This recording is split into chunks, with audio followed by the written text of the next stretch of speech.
I mean, they're obviously good. We were just overpowered in a lot of different ways, mostly on the glass. I thought our guys competed. We missed a ton of shots, but you got to do so many things right just to be in this game, and we just didn't have enough today. Coach, you guys took the lead for a while there in the first half. What was working right for you that time, and then what did Georgetown do to adjust to make that come? Yeah, I thought we were, running our offense. The times I thought we ran our offense, we got good looks. Even several shots we missed, I thought were good looks, but we were sort of getting to the rim a little bit and getting some open looks and kind of competing defensively a little bit. But you got to sustain it, and we couldn't. What do you make of this Georgetown team now as compared to maybe a few weeks ago when you saw them? Yeah, watching them on tape. I mean, the recent games, they share the ball, they compete, they look like they like each other and playing together and everything. So they look like a real good team. They were. Talk about the evolution of your offense since you've been at American. When you first got there, it was more quote Princeton, but now you mix other things in and it's a little different. Yeah, I mean, you got a guy like Saeed. He can get to the rim, and but to be honest, it's just, I mean, there's the whole Princeton thing. It's just sharing the ball. Just getting guys to share the ball, make a right play. Whoever has the ball in their hands, be able to do whatever a basketball player does. So I mean, we got you didn't see it today, but we got more weapons I think than we've had in the past. With shooting and scoring and stuff. So despite our record, I feel good about where we are and going to the league play. Is 30 one of those new weapons that you can count on going forward? Yeah, well, Ryan just asked me about him. He didn't see him. He saw us maybe a month and a half ago, or whatever it was, and he played a ton today. So I told Ryan, I was like, he's coachable, he's tough, he listens, and he's good. He can make shots and he can do a lot of different things. But it's the coachability, the toughness, the listening, all that kind of stuff that I like about Ben. So that's why he's out there a lot more. Mike, 3 of 23 on threes today. How would you assess the looks that you were getting throughout the game? Were they where you wanted them as far as in the flow of the offense? No, I mean, most of them weren't. Most of them weren't. I thought we got some good ones when we actually run our offense, but it's just getting new. I keep sort of harping on this a little bit, but new guys comfortable. Guys like Ben, Jacob Jr., Connor, guys like that, just getting them comfortable. Throwing Jacob in there just because he didn't play a ton last year, and he still sees the game a certain way. But just getting comfortable, just making plays, understanding where who's open, who's not. Going into conference play, are you where you think that? Well, are you where you thought where this team would be? Do you think that you're a little behind or above the curve? Kind of where do you think you are? No, I mean they've been working. They've been working. They've been picking things up. So you never know until you're actually coaching guys.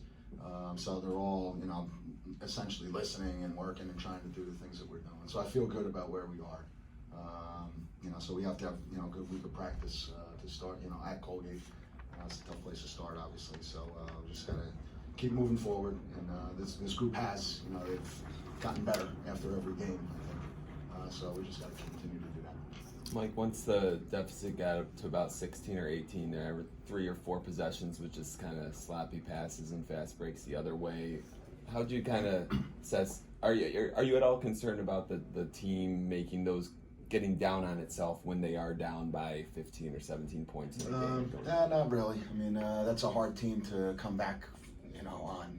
You got to get stops and you got to get good shots, and so it's just taking things segment by segment. They go on a run, call timeout, and say, okay, they went on a run. You got to bounce back, get some stops, get a rebound, and get a good look. So that's all we're trying to do. That's all we did try to do. We didn't do it, but we tried. Talk about the effectiveness of your staff, like Jackson, Green, and what do they bring to the program?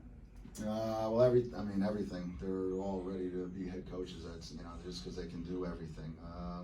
Recruiting, coaching, and mostly just being around these guys and mentoring them on a daily basis. I think is the most important thing.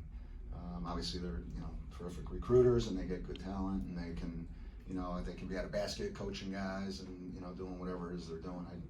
They all do that, and I can trust on everything that they're doing on that end.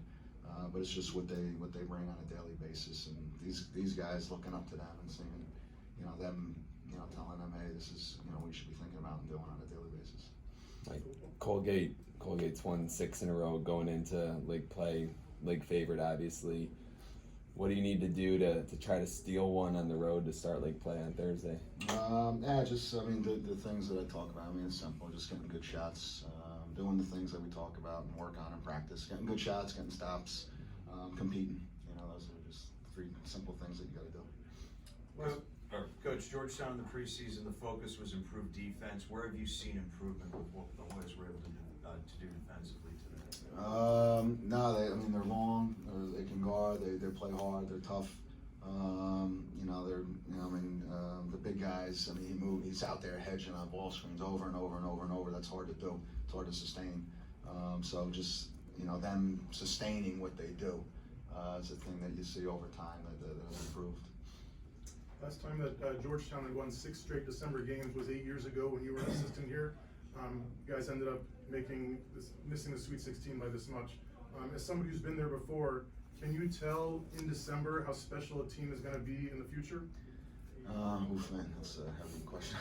No, I mean, I don't know what my team's going to look like in 2 days. So, and having a guy like Otto Porter, I remember him. He was good. So having guys like that on your team, I think that's the biggest thing. Having guys that are, like Otto. Thank you. All right, thanks. Good luck, Mike.